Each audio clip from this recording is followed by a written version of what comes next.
Permettez-moi de vous présenter ce topo intitulé Névus, de la naissance à la sénescence. On va voir qu'est-ce que ce topo peut rapporter. Donc, tout d'abord, on n'a pas de conflit d'intérêt en rapport avec cette présentation.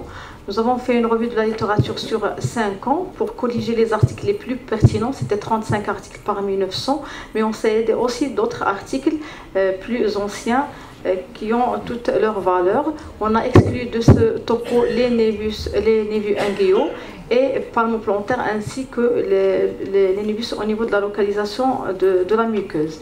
Donc, comme plan, nous avons choisi, après une introduction, pourquoi choisir ce thème.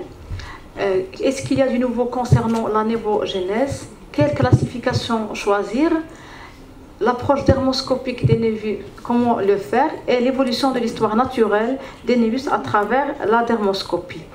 Comme vous le savez tous, les névus sont des tumeurs mélanocytaires qui sont bénignes. Il correspond à une prolifération de mélanocytes à proximité de la jonction dermo-épidermique. Comme vous le savez tous, on a ce qu'on appelle l'unité mélanocytaire et mélanokératiноcytaire, c'est-à-dire après chaque 12 à 15 kératinocytes, on a la disposition d'un mélanocyte. Or, au cours des névus, on a un regroupement en amas ou en tech le long de la jonction dermo-épidermique, ce qui la différencie des mélanocytes normaux. Donc, pourquoi ce thème? Tout d'abord pour améliorer le dépistage des mélanomes, mais surtout limiter les exérèses inutiles de névus bénins. La fréquence est élevée de ces tumeurs bénins, donc avec un motif de consultation qui est fréquent, surtout chez les enfants et les adolescents. Là, on aura le maximum de névus qui vont apparaître avec l'anxiété parentale, les parents qui ramènent les enfants avec donc une crainte. On a le polymorphisme clinique dermoscopique, d'où l'intérêt d'une bonne corrélation clinique dermoscopique et histologique. Et il y a beaucoup d'évolutions des données bibliographiques récentes qui méritent d'être connues. Nous savons tous que les névus présentent les principaux problèmes, c'est le diagnostic différentiel avec le mélanome. Et ceci est vrai parce qu'il varie en fonction de l'âge et la topographie.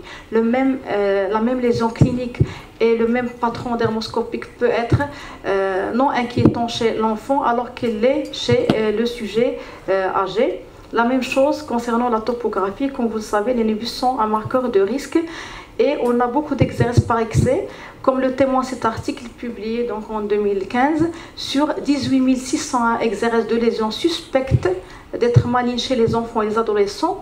On a trouvé 10 800 névus et 16 mélanomes et 7 785 autres diagnostics comme le xanthogranulome juvénile, botryomycome, angiome thrombosé et histiocytofibrome. Donc ce qui ressort de cet article comme message, c'est que le mélanome est rare quand même avant 18 ans. Et le doute diagnostique avec ces exérèses qui sont surestimés est lié au changement des névus qui est fréquent. Donc c'est comme l'image que vous avez montrée, professeur Menissi, c'est la belle, mais qui a un masque de bête. Donc c'est une tumeur qui est bénigne, mais qui a une caractéristique dermoscopique qui est suspecte. Et donc la bonne compréhension de ces modifications va permettre de réduire les exérèses abusives. Donc, est-ce qu'il y a du nouveau concernant la névogénèse? Donc, un petit rappel, on sait que les névus, généralement, si on met de côté les névus qui sont congénitaux, pour les névus communs acquis, on a une prolifération mélanocytaire bénigne, plus ou moins autolimitée, et puis on a les névus tout au long, donc on a une disposition tout au long de la jonction dermo-épidermique pour les névus qui sont récents. On parle donc de névus jonctionnel, qui se traduit cliniquement par un névus qui est lenticulaire. Et puis, au fur et à mesure qu'on avance avec l'âge, on a l'acquisition de caractères de névus composés avec un contingent donc jonctionnel, une prolifération qui est lentigineuse et une composition verticale qui est dermique. Par la suite, on avance avec l'âge, on a la composition dermique pure. Et ce qu'il témoigne, c'est qu'on peut voir des sujets âgés avec un névus dermique tubereux. Et là, on rentre aussi dans l'involution fibreuse et adipeuse. On a cliniquement la petite papule qui est hypopigmentée au niveau, par exemple, du visage, mais elle correspond en fait à une involution fibreuse et adipeuse que le patient garde. Là, lorsqu'on parle d'involution, je souligne que l'involution des névus est différente de la régression. Parce que la régression, là, c'est un terme qui engendre un phénomène inflammatoire immunologique comme l'exématisation des névus, le phénomène de Meyerson, ou par exemple le névus de Sutton. Donc c'est un phénomène immunologique de régression qui n'est pas tout à fait physiologique comme l'involution, où on aura surtout la décoloration et l'éclaircissement des lésions pigmentaires. Donc, comme vous le savez, donc, les névus, il s'agit d'une prolifération de cellules néviques aux dépens des mélanocytes et des mélanoblastes. La perte d'adhésion avec les kératinocytes va nous donner des TEC qui se manifestent thermoscopiquement par les globules. Et donc, ces TEC vont être disposés au niveau de l'épiderme, le derme ou les deux. Et on a la caractéristique du mélanocyte sur le plan histologique, c'est qu'il s'agit d'une cellule qui est ronde ou fusiforme avec une caractéristique, c'est la disposition en TEC, comme vous le voyez. Donc c'est ce qu'on voit au niveau du dermoscope sous forme généralement de globules. Et ce qui est très important, c'est ce gradient de maturation histologique en allant de l'épiderme au derme superficiel profond. On va avoir les mélanocytes sous forme épithélioïde, puis ils vont acquérir les caractéristiques lymphoïdes, puis neuroïdes. L'architecture doit être symétrique. On peut avoir des névus avec un contingent de cellules géantes, fusiformes, ballonisantes. On peut trouver aussi les signes d'involution physiologique, à savoir la fibrose et l'involution adipeuse. Donc c'était un rappel. Concernant les facteurs favorisant la multiplication des névus, il y a les données qui sont anciennes, c'est-à-dire les caractéristiques personnelles qui influencent la névogénèse, notamment la couleur des cheveux, des yeux qui sont des traits pigmentaires, le phototype et le nombre de névus qui va donc être accentué avec l'exposition aux ultraviolets. Et là s'ajoute bien sûr la radiothérapie externe, mais j'attire l'attention sur des publications récentes qui ont concerné l'épilation par laser et lampe sur des sites où on a les névus. Donc il y a des modifications cliniques vers des névus qui sont atypiques. La dermoscopie trouve des patrons qui sont donc suspects. Et même l'histologie, il a trouvé que ces névus sont dysplasiques sur le plan anatomopathologique. Donc j'attire l'attention des laséristes de faire attention et de prendre soin d'épargner donc ces névus. La même chose pour la dépression immunitaire. Maintenant, avec la thérapie ciblée, on a des patients qui sont pour un mélanome ou autre, qui sont sous ipilimumab et vemurafenib. On a assisté à l'émergence donc de névus. La même chose pour la chimiothérapie, greffe d'organes, les infections et toutes sortes d'immunodépression. Donc, quelle classification choisir? Donc, les anatomes, on a une classification ancienne qui est histologique. On a la classification en fonction de la date d'apparition, c'est-à-dire qu'on va parler de névus congénitaux. Et là, on a deux entités. On a les névus congénitaux qui apparaissent précocement dès la naissance et les névus congénitaux qui apparaissent après la naissance mais dans un délai avant 6 mois. Le reste des névus qui apparaissent après 6 mois, là on parle de névus acquis communs avec leurs variantes évolutives.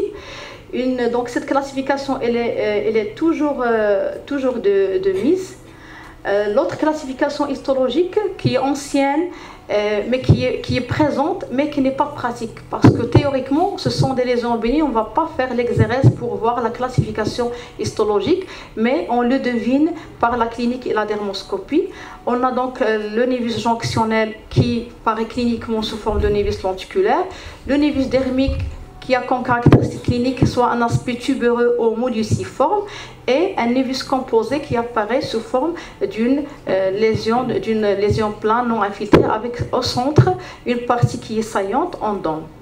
On a aussi la classification clinico-histologique, c'est ce qu'on a vu tous dans nos cours, qui va distinguer les névus communs avec leurs formes classiques et les formes particulières, et les névus bleus et les lésions apparentées comme les névus dotales, le névus de Berger et les taches mongoloïdes, et les névus spizoïdes, névus de Red, névus dysplasiques et les névus congénitaux.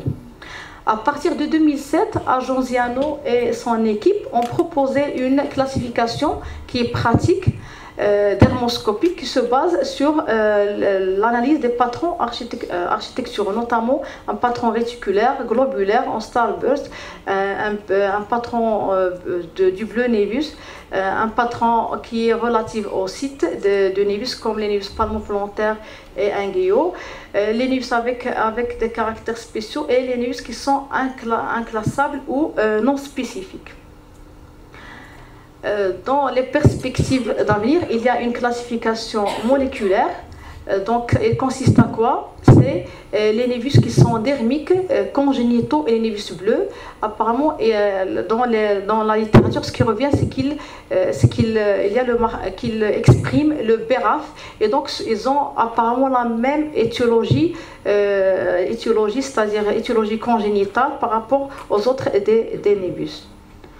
Donc on arrive au chapitre d'approche dermoscopique des névus, donc j'en passe sur ça. Ce qui nous intéresse, nous, c'est de faire la première étape, est-ce que c'est une lésion mélanocytaire ou non. Donc une fois on a ce qu'on a vu avec le professeur Mélissi aujourd'hui, c'est-à-dire le réseau réticulaire, les points, les globules, les stries, le patron homogène, là on va se dire qu'on est devant une lésion qui est mélanocytaire. Donc, est-ce que c'est un névus? Est-ce que c'est un mélanome? Et là, ce qui nous intéresse, c'est bien connaître les névus pour mieux étiqueter donc, le diagnostic différentiel avec le mélanome. Là, donc, on a déjà dit ça. Donc, le second niveau, c'est avoir le caractère bénin, suspect ou malin à l'aide de l'un des algorithmes. Pourquoi j'ai remis tous ces algorithmes? Parce qu'il y a des articles, même en 2016, qui utilisent l'un des algorithmes reconnus. Mais nous, ce qui est pratique, c'est l'usage de l'analyse des patrons architecturaux. C'est plus pratique, c'est plus facile pour tout le monde. Donc ce slide récapitule tout ce qui concerne le patron et l'analyse dermoscopique d'un névus. Si on reconnaît donc ces patrons dermoscopiques, en plus de la reconnaissance de la couleur, donc comme rappel, chaque fois qu'on a une couleur qui est noire, on est devant dans une localisation des mélanocytes au niveau de la couche cornée. Au niveau de l'épiderme, c'est soit brun foncé ou brun clair. Une fois c'est gris, c'est qu'on est au niveau du derme papillaire, et lorsque c'est un bleu ou un bleu acier, on est au niveau du derme réticulaire. Donc on va commencer à voir les différents patrons. Donc pour le névus, généralement lenticulaire, on a une petite lésion qui est plane, de petite taille, au niveau donc généralement des extrémités chez l'adulte, et il correspond à un patron réticulaire, c'est le névus jonctionné. Donc comme vous voyez, on a un réseau qui est régulier donc dans la couleur, dans l'homogénéité, dans la distribution des mailles et des entremailles, et on a un assombrissement central qui s'éclaircit vers la périphérie avec un arrêt qui est progressif. Là, ça concerne généralement ce patron réticulaire, on le trouve chez l'adulte, et il est secondaire à l'exposition solaire. Donc chaque fois que vous avez un adulte qui vient pour consulter pour de nouveaux névus au niveau des extrémités, vous tomberez sur ce type de patron. Donc voilà, la même chose, un patron donc réticulaire. On peut avoir la même chose, donc un patron réticulaire, mais en patché, c'est-à-dire vous avez donc le réseau avec un réseau qui est régulier. On a les mailles, les entremailles qui sont réguliers, mais on a des zones qui manquent, donc, sans que ça correspond à une donc ce sont des zones sans structure, mais sans lésions en faveur de régression. Donc on ne voit pas de voile, on ne voit pas d'aspect poivré. Donc, les autres patrons dermoscopiques qui correspondent toujours au névus jonctionné, on peut avoir un patron avec un réseau périphérique une hypopigmentation centrale, mais on a toujours le réseau qui est régulier, qui est typique. À l'inverse, on peut trouver aussi comme caractéristique un réseau périphérique avec une zone homogène d'hyperpigmentation. Ça, c'est concernant les névus qui sont jonctionnels. Concernant les névus qui sont dermiques, on va les trouver surtout au niveau de la tête et du dos chez l'enfant. On va trouver un patron qui est globulaire, avec des globules qui sont donc homogènes. On voit la même couleur, la distribution, la symétrie de la lésion. Et généralement, les globules, ça correspond au TEC, donc au maximum de croissance lentigineuse de ces névus. La même chose, donc un névus dermique, mais là on voit des globules avec au centre l'aspect en pavé. Pour les névus dermiques, toujours, on peut trouver un autre patron, c'est le patron homogène, un patron homogène mais brun foncé ou brun clair.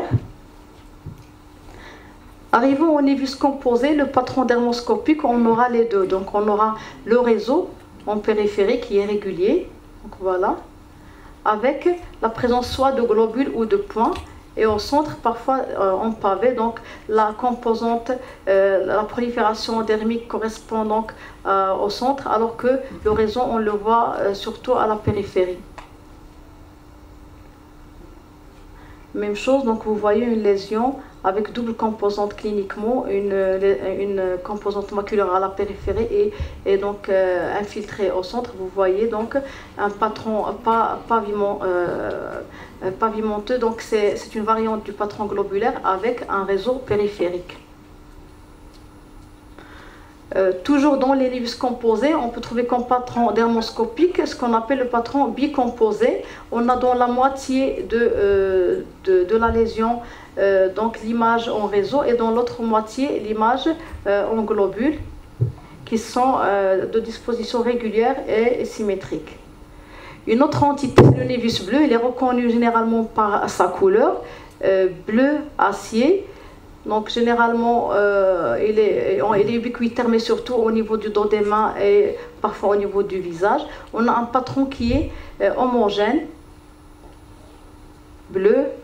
On peut trouver une pigmentation bleue homogène avec donc un assombrissement central et un éclaircissement à la périphérie, sans zone de régression.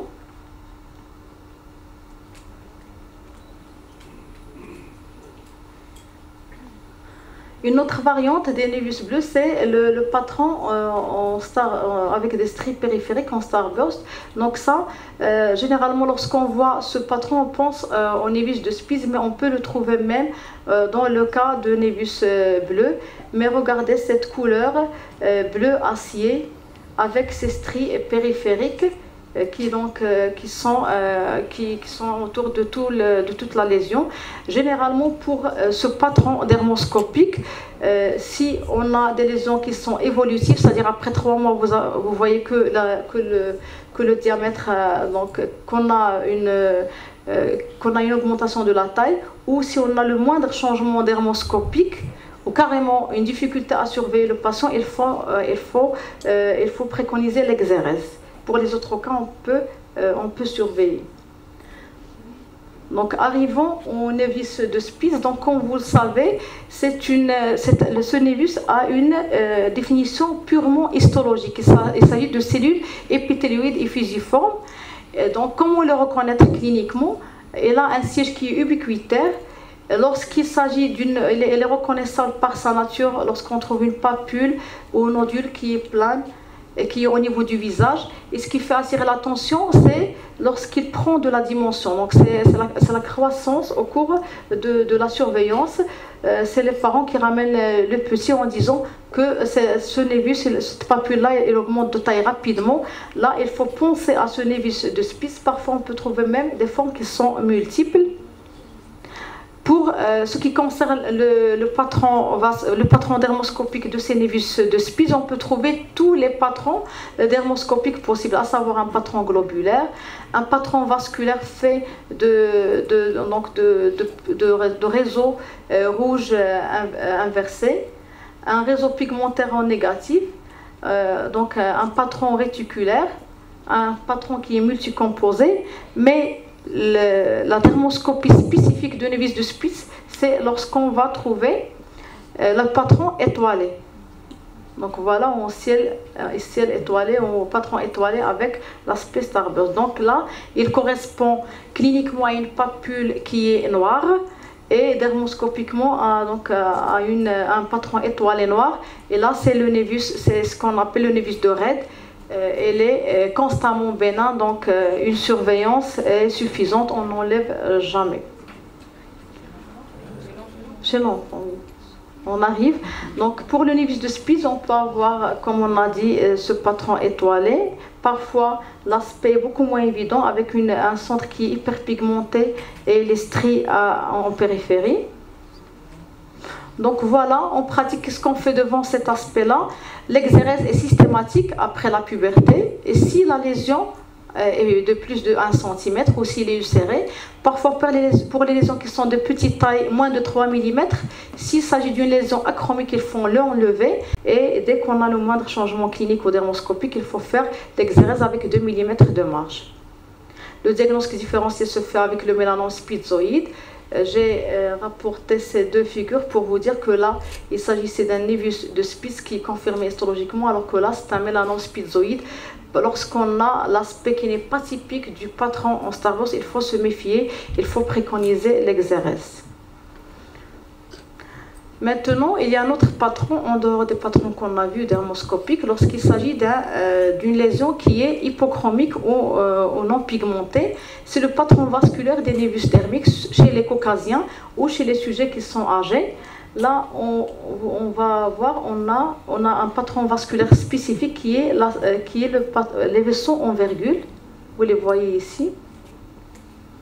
On peut voir aussi des pseudokystes qui peuvent se voir même au cours des névus dermiques ou même des fissurations prêtant à confusion avec une kératose séborrhéique, mais cette vascularisation riche sous forme de vaisseau en virgule nous oriente vers un névus dermique. Arrivons à l'autre entité qui est les névus congénitaux. Là, pour les névus congénitaux, vous allez me dire qu'on n'a pas de problème. Cliniquement, on peut poser le diagnostic. On peut avoir, bien sûr, il s'agit d'un névus qui est composé. À la fois, on a des stigmates d'un névus jonctionnel, c'est-à-dire un réseau, d'accord, et des globules. Donc, il est bicomposé. Mais là, j'attire l'attention que les névus congénitaux, on a trois entités. On a les petits qui ont moins de 1,5 cm, les moyens entre 1,5 cm et 19,9 cm et les géants qui ont plus de 20 cm. Et je vous dis que pour faire la part entre les trois entités, il faut toujours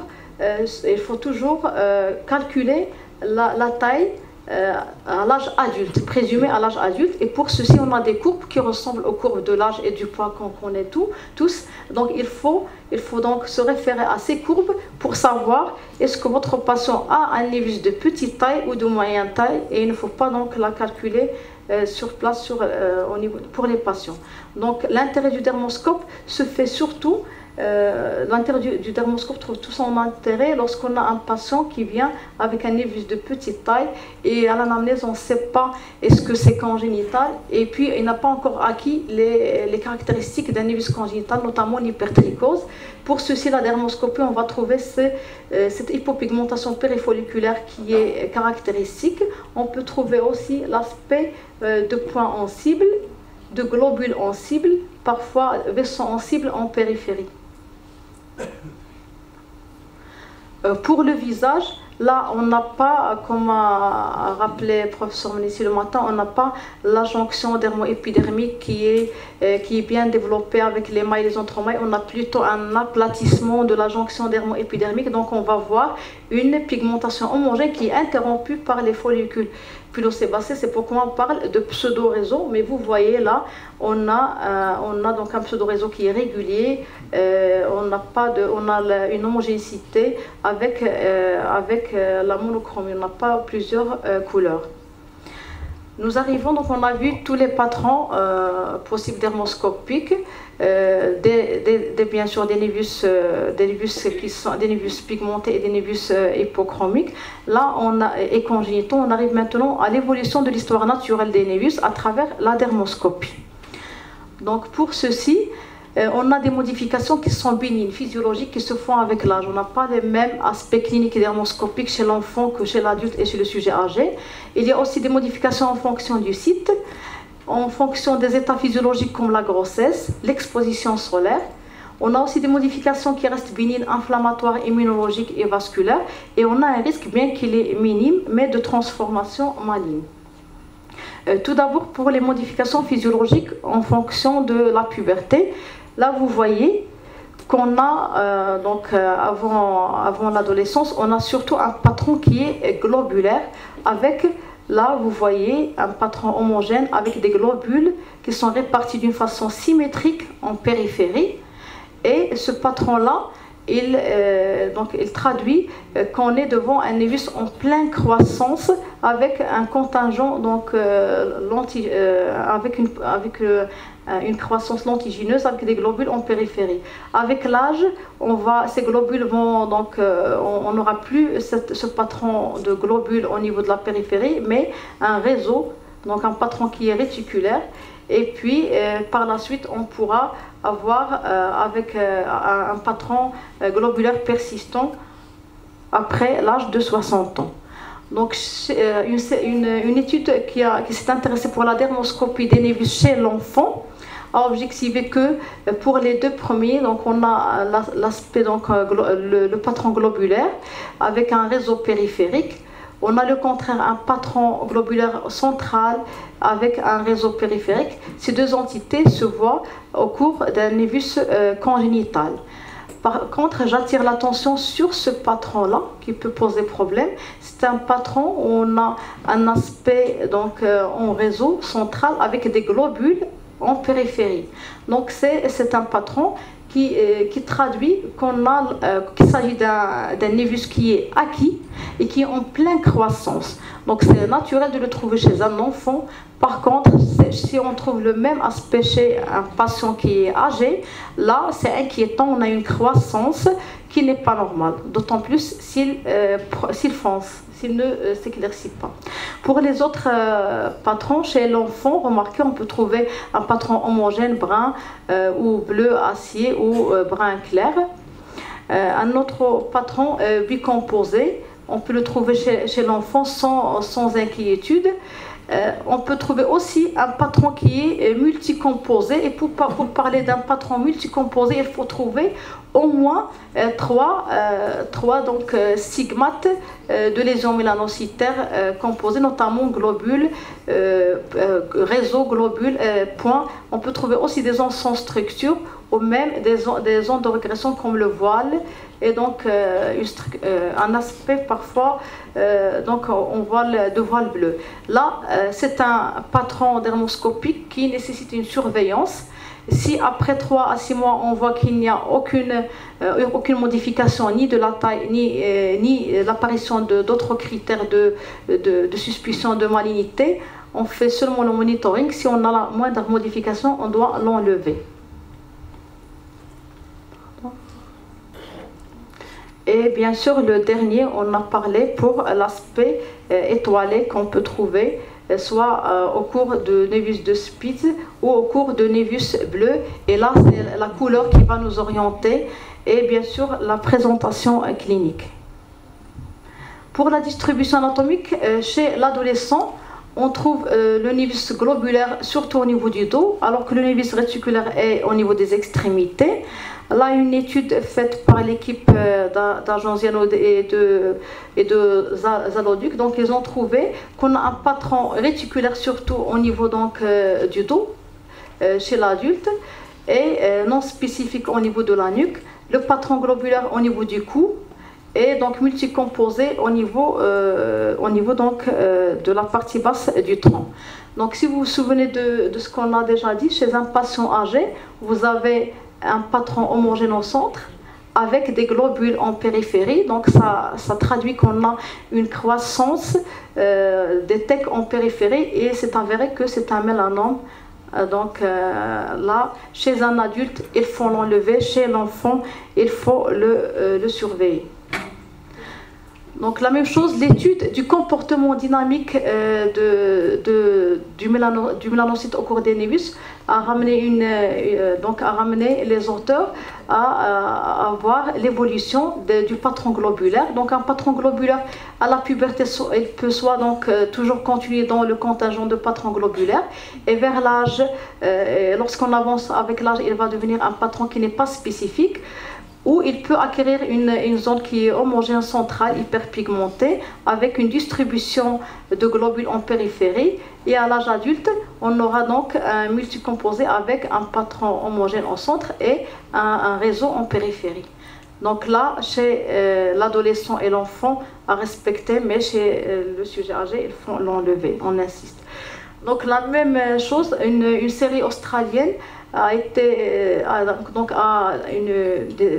des auteurs australiens ont essayé de voir l'involution des névus physiologiques, qu'est-ce qui arrive. Donc comme vous le voyez, on a une augmentation de la taille, mais en même temps un éclaircissement. Donc c'est ça le signe qui est rassurant, avec parfois une involution qui est complète. La même chose, donc une involution complète avec une augmentation de la taille, mais qui s'accompagne aussi d'un éclaircissement. Donc c'est pas méchant. On peut avoir aussi une involution, mais qui est partielle. Une involution aussi partielle, la même chose. Donc ce névus avec un aspect de névus sensible, on avait une involution qui est partielle aussi. Pour l'évolution des névus de Spitz, là on peut avoir donc le patron avec des stries et par la suite le patron donc en starburst. Il faut savoir qu'avec l'âge on perd les régularités, on perd cet aspect de stries et on aura surtout un patron homogène mais qui n'est pas bien limité. On ne voit pas la nette ligne de démarcation. Donc on voit qu'il s'agit donc d'une évolution qui est physiologique avec la perte de stries, mais on ne voit pas qu'on a une asymétrie avec des stries au niveau d'une zone et l'absence au niveau de l'autre zone. Pour récapituler, on a l'involution est certaine, il peut être soit totale ou partielle. On a une évolution dynamique des différents patrons dermoscopiques, mais cette involution, j'attire l'attention qu'il est incertaine, puisqu'une étude a été faite donc avec une biopsie au niveau d'un névus, au niveau du site d'un névus congénital qui a involué totalement. On a trouvé qu'il y a des stigmates histologiques d'un névus congénital quand même. Donc cette involution, elle est cliniquement, elle est dermoscopiquement, mais c'est pas sûr qu'il s'agit d'une involution aussi histologique. Donc toujours on insiste sur ce patron globulaire en périphérie avec une disposition symétrique. Là on pourra avoir l'augmentation de la taille, mais vous voyez dans une étude publiée en 2015, on a la perte des globules en périphérie avec un réseau, l'augmentation de la taille, mais l'éclaircissement c'est un patron qui ne doit pas nous inquiéter. Donc là encore une fois, la taille n'est pas un critère seul. Donc la même chose.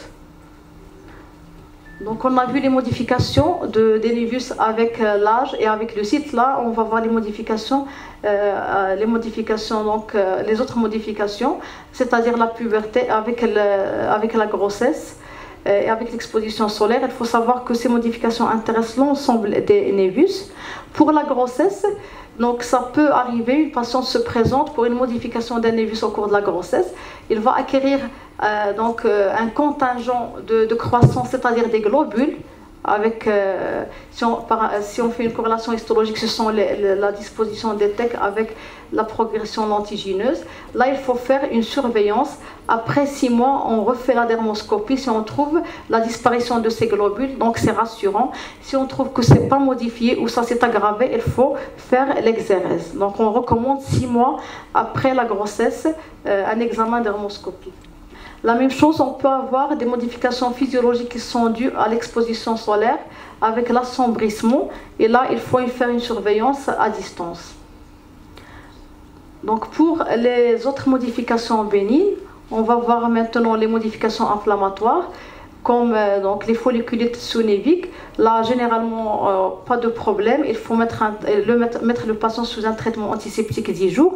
Si ça persiste, il faut tirer l'alarme et faire une exérèse. Si c'est le contraire, il faut surveiller. On peut avoir aussi l'exématisation, c'est ce qu'on appelle le phénomène de Meyerson.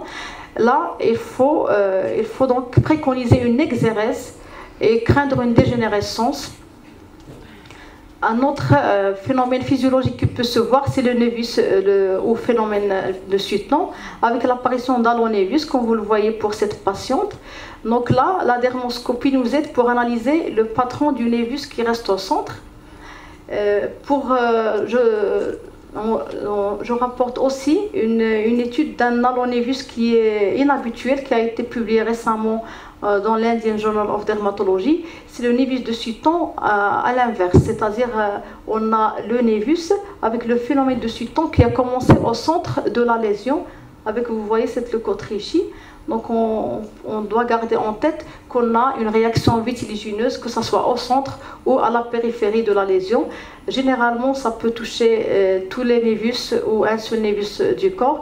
Et dans 20% des cas, ça s'accompagne avec un vitiligo. L'exérèse n'est pas justifiée, sauf si le névus central est atypique. Et là, il faut faire une exérèse avec une marge de 2 mm du névus, mais sans toucher à l'halo. Il faut faire attention à ce diagnostic différentiel qui a été publié par l'équipe d'Argenzianos, qui est le pseudo-halo-névus. C'est une patiente qui mettait de la crème solaire pour protéger ses névus. Elle avait donc cet aspect de pseudo-halo de névus au niveau de... Donc c'est simple, l'anamnèse va donc éliminer rapidement ce problème. Une autre modification physiologique, c'est l'hémorragie ou thrombose intranévique. Là, le dermoscope, il nous aide. En analysant donc la lésion, on va voir qu'on a un patron globulaire, d'accord, avec un purpura, et le diagnostic différentiel facilement écarté au dermoscope, c'est l'angiome thrombosé. Donc, devant une thrombose ou une hémorragie d'un névus, si on a un traumatisme qui explique ça, il faut faire la surveillance. Si on a un traumatisme qui est minime, là, il faut faire l'exérèse. Donc, arrivons à la transformation. Donc, le risque de transformation est minime. Et pour les névus congénitaux de petite taille, le risque est le même que les névus communs. C'est le selfie-skin examination, c'est-à-dire que les patients font une surveillance en utilisant donc la technologie, et devant la moindre modification, ils nous les adressent pour confirmation dermoscopique. Pour augmenter les performances de la prévention primaire, il faut aussi insister sur la prise de photos systématiques de tous les névus. On ne peut pas se rappeler de tout. Donc, il faut savoir que pour cette entité de névus atypique ou de syndrome familial, dès qu'on a une augmentation des lésions, une croissance, il faut les enlever. La même chose, si on a présence de plusieurs lésions pigmentées ou de taille plus de 6 mm asymétrique, il faut se référer à la règle ABCDE. Donc, en conclusion, c'est prétentieux de dire qu'en 2016, on sait tout concernant les névus de la naissance à la naissance, mais donc on récapitule dans ces slides gold que l'évaluation des névus se base en même temps sur l'âge du patient, le patron dermoscopique et le site. Il faut savoir que les névus patrons globulaires sont plus susceptibles d'être congénitalement déterminés, alors que les névus avec un patron réticulaire, ils sont surtout acquis, exogènes, par l'exposition solaire. Il Il faut savoir aussi que le névus réticulaire disparaît avec l'âge, alors que le névus dermique est le type de névus le plus persistant. Le pâlissement de tous les névus avec l'âge est un bon indice. Par contre, ceux qui foncent, il faut les enlever. Et l'augmentation de taille pour le patron globulaire périphérique qui va devenir totalement réticulaire est un critère sans danger chez le jeune, mais avec danger chez le sujet âgé. Bien sûr, le contrôle des névus atypiques doit se faire tous les 3 mois. S'ils bougent, il faut donc faire une exérèse. Toute cette discussion est valable surtout pour les névus qui ne sont pas infiltrés. Dès qu'on a une papule qui s'infiltre, qui devient sombre, il faut faire une excision. Et j'insiste sur le fait que la décoloration ou l'involution n'est pas synonyme de la régression, puisque cette involution clinique et dermoscopique ne l'est pas obligatoirement sur le plan histologique. Et je vous remercie.